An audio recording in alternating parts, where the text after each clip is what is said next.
I want to show you my luxury rain barrel I built for my mother. The rain barrel consists of the barrel, outer casing, the inner casing, the overflow, the self cleaner, the drain, the holding tank, the transfer switch, and then the main drain. This is a luxury, which I'll give you the options right now. The options were the drain was an option, the cleaner was an option, the overflow was an option, the transfer switch was an option. So if this were to be a regular without a transfer switch, this and this would be all hooked together. There wouldn't be any of this stuff. And if there was no cleaner, then this would just be there. And if there was no drain, it would just be just big barrel underneath there, and you would have to manually dump it. And if the drain came in there, the holding tank would be there standard and stuff. So yep, the overflow is also an option. Yeah, and I'm going to give you the tour of it now. Observation and stuff. For draining, let's say you wanted to drain something. Let's say you wanted to drain it.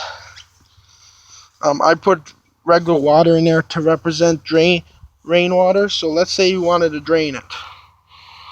There's this little plug here. Grab this little chain like this and give it a good yank. And then water will start coming out of there. Water goes into the tank and out the pipe. And as the water recedes, it'll slowly lessen until there won't be as much water coming out. And then you just put the drain in.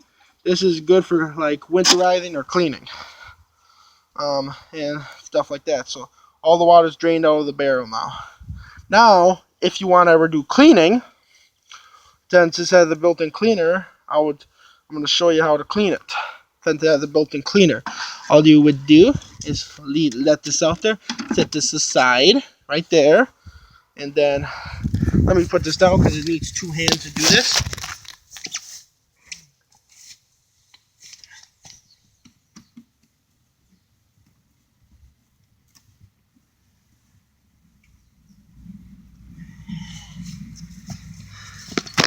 All right, you would hook it to this nozzle up here. That's for cleaning. Then to turn it on, all you do is grab this and give it a good cleaning. And as you can see, water will continue. Water will wash it out. And I'm thinking about making this reduced, so like this. Just putting in a small bolt in there or something, or a little reducer fitting to make it more pressure, more like that. But yep, and then this piece here cleans the overflow. See? And it's like that. See, it's going down the drain and coming out the sides to clean the overflow at the same time as cleaning the barrel. And then when they're done, just turn off the water. The overflow will continue to drain the water out of it, and the tank will continue to drain the water out of the tank until it drops below the drain. And the overflow will clean itself out. See, now it's cleaning.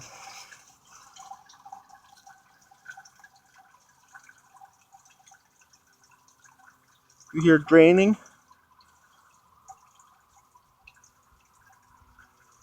As you can see, you hear it dripping. And now, let me show you how the drain part now. And I'm going to show you the overflow at the same time as the drain. Let's say you were to have a plug in the drain somewhere, okay? Or if we had a lot of rain that would overfill the barrel, or if it, and stuff like that. This represents a lot of rain. Why am I disconnected from the faucet? I meant disconnected from there. I need that. I'm going to leave.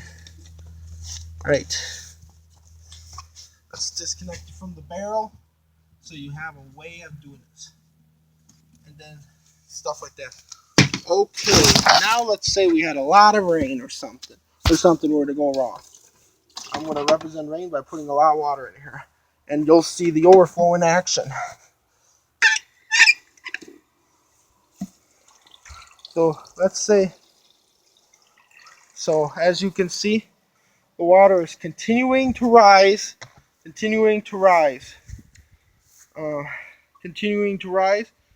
And then when it reaches this piece here, the overflow will be in action. The overflow will start activating, and then the smaller hole doesn't take care of it, and the water continues to rise.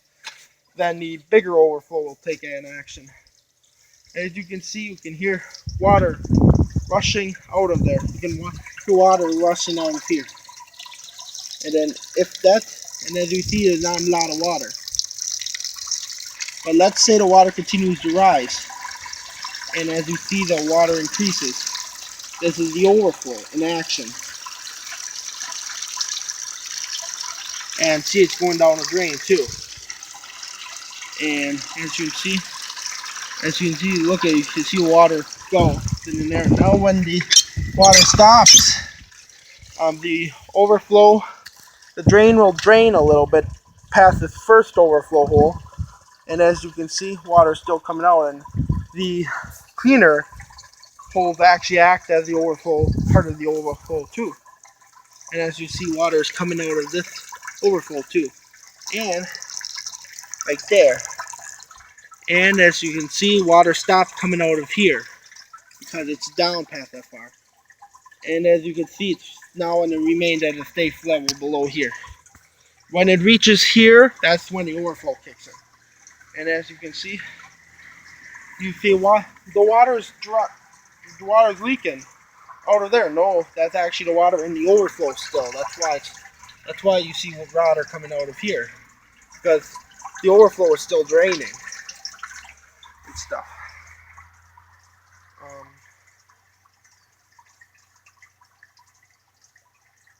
The overflow is still draining. You can hear the water, and you can see water coming out of the pipe. And you can see the water is still draining. And the tank is there. So, yep. And as you see, it's remained at a safe level as the overflow is in there. And water is still coming out, water is still draining. And as you can see, this has stopped a little bit because the water basically is out of the overflow, and that's stopping too a little bit. And now, let me show you the other features. Let me show you the manual transfer switch I integrated in here. So now let's leave that in there, and now let me hook it up to hose water. Let me hook the hose to this water. Let me hook the hose to this water. Alright? We've got our manual transfer switch. Transfers between house water and the tank water. So let's get it armed. And as it does leak a little bit, but that's okay. See, now we have water traveling into the transfer switch. Now we have our little transfer switch, and as you see, it's wet there because from this right here, that's the drain. And as you can see, water's there. And as you can see, it's leaking a little bit because I might have to tighten that. But anyway, we have this. Now and as you can see, this is where we hook the hose to or fill our watering can. Now to use city water, make sure the tank's off. And as you can see, water is coming out. Now it's on city water. Now let's say you want to use the tank water, because we had rain yesterday. We didn't really have that much rain yesterday, but it looks like we might, because it's getting cloudier. And over there, it's getting a little cloudy. But now let's say we had enough rain and you guys don't want to waste city water for this. All you would do is turn this one on, and now it's running out of the tank. And then you don't have these both on because they will backfeed into each other. Like this tank would go into the house and backfeed into the pump, which could burn it out. And this would feed in here and overflow this. So leave them, either have tank water on or city water. See, city water with more pressure because that relies on a pump to pressure it up. But now now it's on city water. Now it's not enough pressure because it's relying on gravity. But as you see, it has enough. As you can see, this could power maybe like a Sulco hose. That's about it. Nothing like that over there or that over there. Not enough pressure.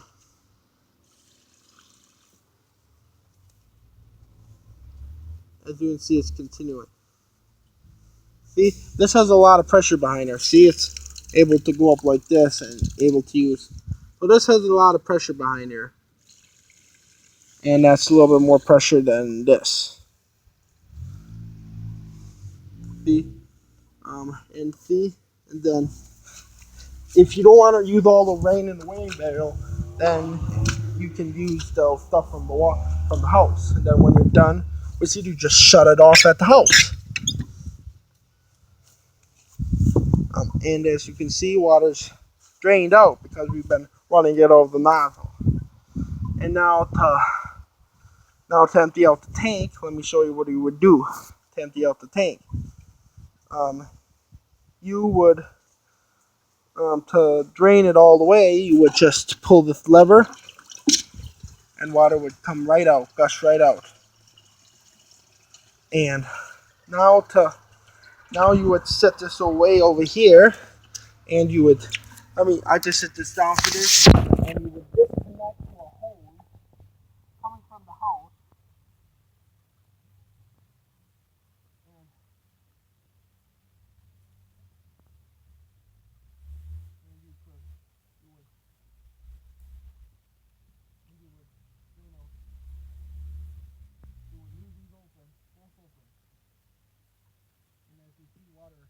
You open up the nozzles. You open up all the nozzles and drain the water out of the hoses. See? And then to drain it, then in order to winterize it, you grab this hand. To do this, you grab this handle, and there's your tank. And then this is the piece that drains out of the bottom. Here it is. And you would lay this aside. And you would grab, just like you do any ordinary holding tank, you grab this, and water will, this is all gray water, so it's safely to dispose. There's no black water involved, just gray water. So there might be like dead insects or something inside there. You might want to empty it out. And this should be resistant to wasps going in there, build nests and stuff. And then to do it, all you do is lift this up, and you see there's your water. And then you can also do this too, and you can also do that. See, and then you would rinse it out. Then you would go back over here and fire up the hose, because this tank doesn't have a self cleaner, so it's not very necessary. So you would just grab your hose, go in there, and go up here, let it shut, and then go to stop water from splashing up. And you would leave it on the side like that to let it do its thing. Turn on the water, and as you can see, you would go in here and rinse it all out. You would leave this open, and then go in here and rinse this all out. Shake it around like that, and then when it's done, you would undo it. This would go for the same principle as for winterizing at the end of the season, because we're in an area where snow is imminent in the winter. You would still do it if you're in a tropical region, because they do get frost and snow and stuff, but not as often as we do. And we're in Wisconsin, so we get snow in the winters, and then it's nice in the summer. As you can see, it's basically cleaned out. And then you go put it back into an area, shut this, then grab your main rain barrel itself, and leave this pointed in front, and get it in there like that.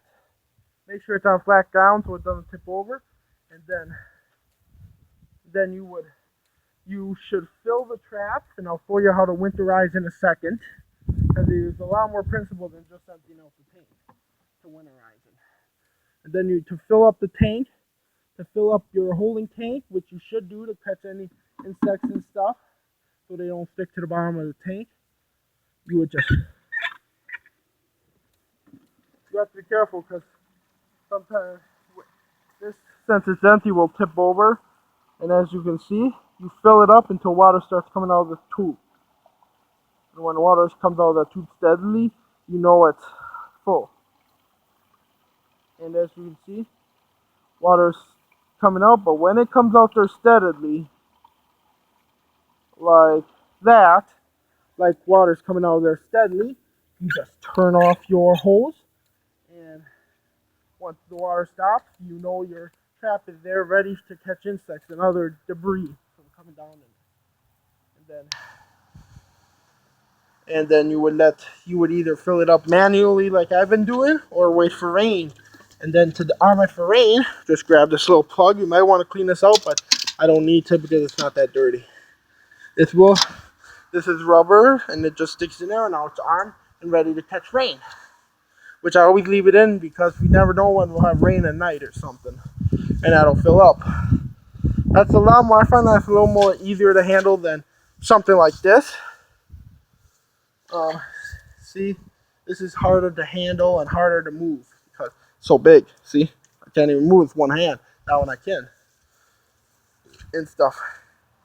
And you would, I recommend filling up the tank at least a little bit. That gets all the air out of the lines. And stuff like that. So I recommend getting it filled. May take a while. And as you can see, I'm arming the line by leaving it open. Yeah, I'm like getting air all the line, and then you would shut this. And now it's armed to come out of the tank. And it will drain a little bit at first to get the water into the lines. Now we have air in the lines, ready on tap, ready to go and get the air out of the lines. And then you shut it off. And as you can see, it's like that. Now, let's say it's at the end of the season and we're supposed to have frost and it's supposed to get below 40 degrees at night. Anything below 40 is usually a good chance of frost. So let's say we want to get it winterized at the end of the season. Let's say we've got let's turn this off so I don't waste water. Let's say at the end of the season we want to winterize, okay? To winterize, it's a little bit more complex than just emptying out the tanks. To do that, you need to pull the valve and let the water out of the tank itself, and let the water out of there. Leave this off. That'll allow any expansion that'll allow water to come out, excess water to come out and stuff. We'll leave this off. Put this aside for next year. So like I would put this in. I wouldn't leave it out like this because I'm gonna hook it back up. But anyway, and then you take off these hoses, which you can't show you because it takes both hands, and I don't have a tripod for this. So all we do, I'm leaving it open. This allows any expansion and stuff. And there may be a little vacuum. There may be a little vacuum in there.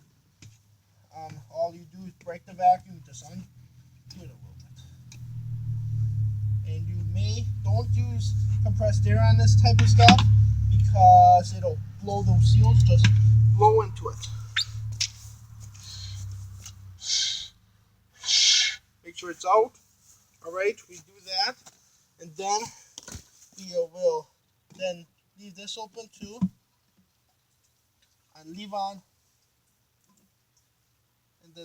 open all the valves and connect it and disconnect each hose, and put these aside for next year. And then you would lift this off, and right before the danger of frost, leave this laying on the ground to drain excess water, and then grab your holding tank and drain your holding tank like this. Drain it over here like this. Grab this and dump it, and then leave this on there. Leave this on there. Don't cover it up. And this